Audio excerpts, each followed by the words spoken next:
तो देश से जितना ज्यादा दूर होता है उसमें देश के प्रति उतना अधिक लगाव होता है। इस बात को आप यूं भी लेके देखिए कि जब आप गांव के अंदर रहते हैं तो आप खूब सारे लोगों से लड़ाई करके भी रखते हैं। जब आप गांव से शहर में आते हैं, वहां आपके गांव वाला कोई मिलता है तो आपको बहुत अच्छा लगता है। आप जयपुर में अपने जिले की भाषा भी सुन लेते हैं तो आप तोहते हैं कि बंदा कौन है, अपने जैसी बोलने वाला कौन है। आप यहां से बाहर चले जाएंगे, आप यहां से बाहर जाएंगे तो वहां आपको कोई इंडियन मिल जाएगा, उसमें भी आपको मजा आएंगे, उसमें लगेगा बड़ा शानदार है। मुझे याद आता है, हम रसिया गए थे, एक होटल में खाना खाने के लिए गए, होटल का नाम था ताजमहल। तो हमें लगा ताजमहल नाम है तो होटल इंडिया का होगा। वहां गए तो पता चला कि होटल पाकिस्तानी है। तो भाई अब खाना खाना बैठ गए तो चलो कोई नहीं यार, पाकिस्तानी वाले में खा लेते हैं, अब और कहीं मिल भी नहीं रहा था इंडियन खाना, ये कम से कम इंडियन खाना तो खिला देंगे। तो हमने उसको पूछा। अब वहां जो स्टाफ पूरा लगा हुआ, वो स्टाफ पूरा उज्बेक, सारे के सारे उज्बेक काम करे वहां पर। हमें यह था कि यार कम से कम इंडियन ढाबे के अंदर जाएंगे किसी में तो बोली तो अपनी होगी। अंग्रेजी बोल बोल के कंठ छुल गए मग, तो अपने वाली बोलने वाला चाहिए।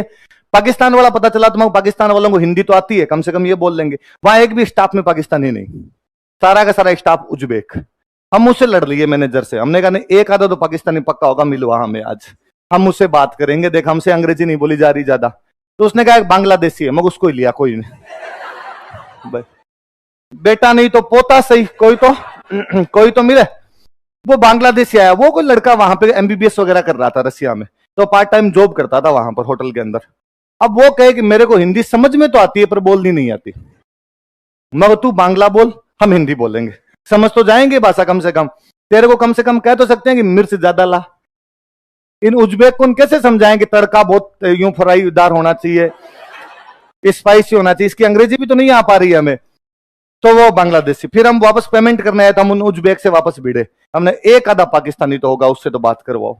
तो उन्होंने कई देर दिमाग लगा, उनको लगा मेरे पेमेंट भी नहीं दे रहे, तो उन्होंने कहा एक रसोईया है वो पाकिस्तानी है, मैं बुलाओ। उस रसोइये को बुलाया, आप मानोगे नहीं, वो आते हमारे यूं चिमट चिमट के जफियां पाई थी उसने।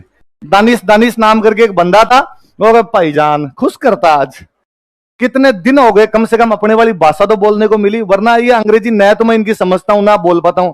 ये कहते हैं कुछ आगे, मुझे पता चलता रोटियां बनानी होगी तो क्या करना है तो मैं बना देता हूं, बाकी पल्ले नहीं पड़ रही कुछ भी।